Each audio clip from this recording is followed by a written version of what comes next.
Okay, many of you are asking, what's wrong with Tom's face? Why is he talking like Stallone?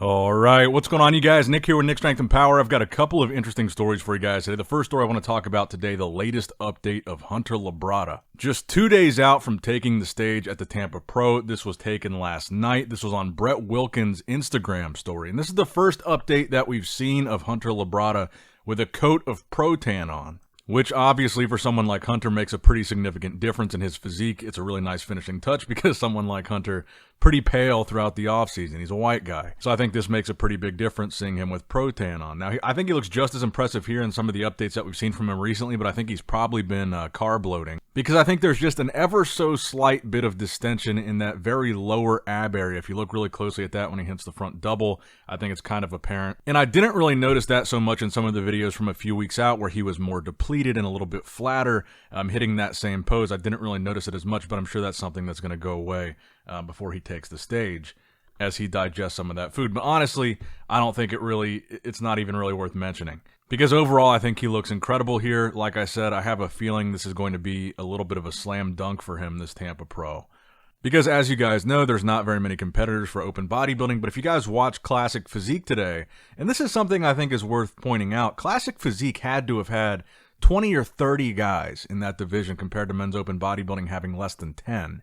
Is this a sign that Classic Physique is becoming more popular than open bodybuilding, at the very least in the sense of number of competitors? Maybe not necessarily fan base, but there was like 3 times as many Classic guys at this show than open. And Classic Physique was today, so congratulations to Matt Grego on winning that. But yesterday, I want to talk about this because yesterday the Tampa Pro had a Masters bodybuilding portion of the show, 40 plus. And the winner of that competition gave us a nice little preview for the Masters Olympia, Fred Biggie Smalls. In the photos that I saw of Fred here, he looked incredible. And again, I want to emphasize this was a 40-plus competition. Fred was older than some of the guys in this competition by 2 decades. Fred is 60 years old. And after seeing how good he looked here in Tampa, I think he's got to be one of the front runners for the Masters Olympia lineup. He looks incredible. You would never know that this guy is 60. You know, a lot of times when you've got guys competing into their 60s, they really lose that full round look, that pro bodybuilder 3D look. They start to look a little bit flatter. They start to look a little bit less full. The thing that I notice about Fred is he still really has just that pro bodybuilder 3D look to his physique, like he never missed a beat. And I've showed you guys some of the other competitors recently. Josh Lenardowitz is doing it. Kamal El-Gargni is doing it. Phil Klahar is doing it. I saw he just got his visa and he's headed to Romania. I've been showing you guys Robert Bernica, a guy that I've been very impressed with, considering he's 45. The amount of size he's still carrying was pretty impressive. So we haven't really seen anything at all from Josh Lenardowitz. I kind of wonder at this point if he's still doing it because I haven't seen a single update of any kind from him, whether it's training, a physique update, anything. But this Master show really kind of put Fred in one of the top spots for me at this Masters Olympia. I think he's going to be one of the front runners here. Phil Klahar, obviously, I think will be, he still wins regular open shows. He just did. He beat Hassan. But overall, I'm just really impressed that you've got Fred Biggie Smalls in this lineup at 60 years old.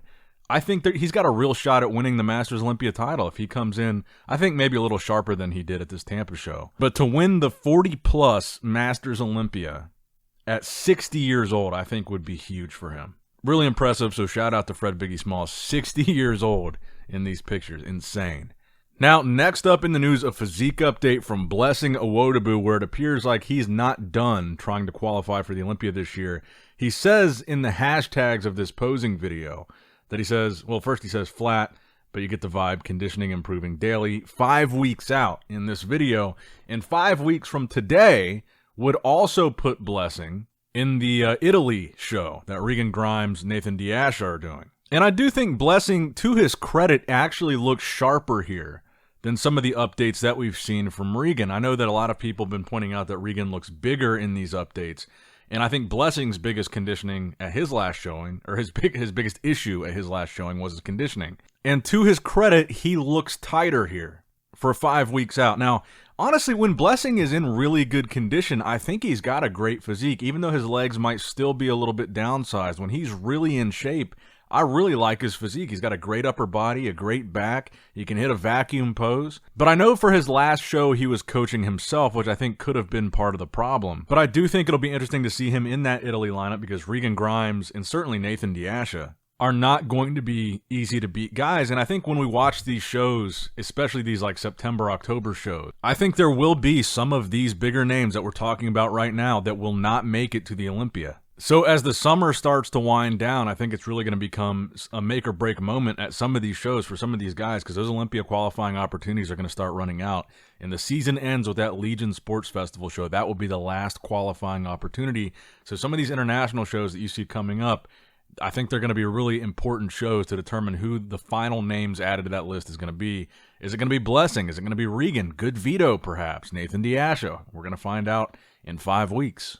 Now, next up in the news, I really wanted to include this because I know a lot of people have been asking what was going on with Tom Platz's face. In a lot of recent videos, one side of his face, especially his mouth, was really drooping. So naturally, a lot of people were concerned maybe Tom Platz had a stroke or is having a stroke in some of the videos that we've seen recently.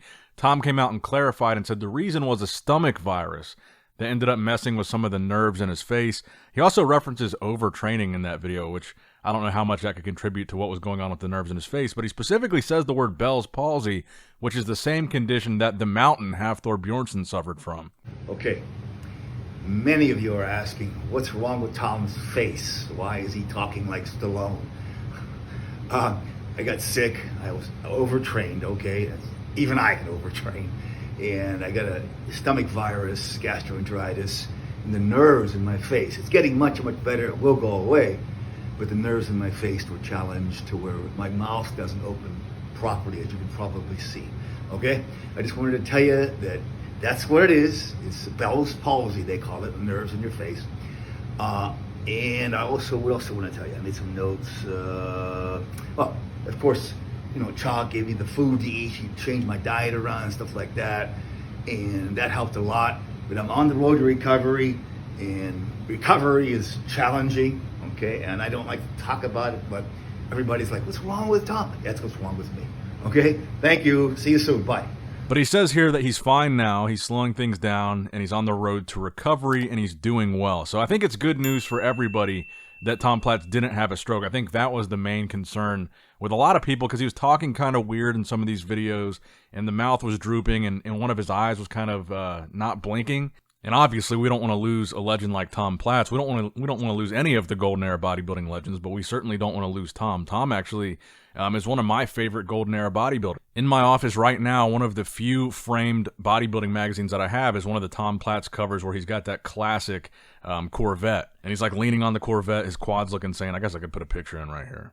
But anyway, I'm glad to hear that Tom is on the road to recovery, he's healthy, and most importantly that he did not have a stroke. And I know that a lot of you guys were wondering as well, because I got quite a few messages with some of his recent videos where the thing with his face was very noticeable, and a lot of you guys were asking me if I knew what was going on, and I really didn't. But I'm glad to report not a stroke. All right, now next up in the news, in classic physique news, I think the long-awaited return of Logan Franklin to the classic physique professional stage. Logan's been posting some updates lately where I know a lot of you guys thought he looked really impressive. I agree. And it's been a while since we've talked about Logan because he was unable to compete at the Olympia due to some health issues. Now he's back. He's 2 weeks out in this video. He's doing the Texas Pro. And I think he's back to looking like his regular self. He looks really incredible here. His front double bicep, one of my favorite poses of his. And I think it's one of the poses for him that kind of earns his moniker, the Texas Oak, referencing Arnold's nickname, the Austrian Oak. But I'm really excited to see Logan back on stage. I really hope that he's able to qualify for the Olympia because he's a guy that we haven't really talked about much because we haven't seen him compete. He was unable to compete at the Olympia. But I think he's got an incredible physique. I think he's a fan favorite. And I think, honestly, his posing is really underrated. I think he's one of the best posers in Classic, and I don't know if he gets enough credit for that. And honestly, I'm kind of excited because judging by the Tampa Pro Classic Physique lineup having like 30 guys, I'm sure the Texas Pro is going to be pretty stacked. These Classic Physique lineups really are attracting a lot more competitors than open bodybuilding seems to. And as a result, I guess it's also true that the Classic Physique Olympia lineup always seems to be longer than the men's open lineup. But shout out to Logan, man. I really hope he has a happy and healthy, successful competitive year this year. And the final story that I have for you guys today, possibly the greatest bodybuilding collaboration of all time. Arnold Schwarzenegger training with none other than Ronnie Coleman. I believe this is the first time they've ever trained together, and I think it's a rare treat to see 15 total Olympia titles between the two, but you really don't get to see and haven't gotten to see Arnold training with many modern or current Mr. Olympia champions. You don't really see videos like that. And even back in the day when he was training with Franco Columbu or Frank Zane or even Sergio Oliva Sr., really all you got to see from a lot of that, aside from pumping iron, was photos, not video. So it was cool to see all these different shots, all these different recordings, clips and angles of Ronnie and Arnold training together. And I think it's even cooler when you consider the fact that Arnold just turned 76 years old. So Ronnie Coleman, who's like 20 years younger than Arnold, I think is having trouble keeping up with Arnold. So for me, as a bodybuilding fan watching this, I thought this was just about as cool of a collaboration as you're ever going to see in a training video on YouTube or Instagram. 15 Olympia titles training together in this video. And I also think it's fair to say that these two guys are the two names brought up the most when the conversation for who is the best bodybuilder of all time, when that conversation comes up. Even though Ronnie does have more Olympia titles, he has 8 to Arnold's 7, I feel like Ronnie and Arnold are always the top two names that come up as far as who's the greatest Mr. Olympia of all time. I think it's usually between those two. I think it usually comes down to those two because people like to think of Arnold when it comes to overall impact on the sport of bodybuilding, Arnold's overall legacy as a bodybuilder. And people think of Ronnie, number of Olympia titles, and just the sheer freak factor of his physique in his prime was really almost unmatched. But I think we should end this video with that exact question for you guys to answer in the comment section down below. Who was your favorite, or who do you think was the best Mr. Olympia of all time by any metric? Was it Arnold? Was it Ronnie? Or was it somebody else? And let me know why in the comments below. And that's going to wrap it up for the video today, guys. I hope you did, in fact, enjoy it. Make sure you like the video, subscribe to the channel, and click that bell notification icon. And as always, I love you guys. Appreciate you guys. Nick Strength and Power signing out.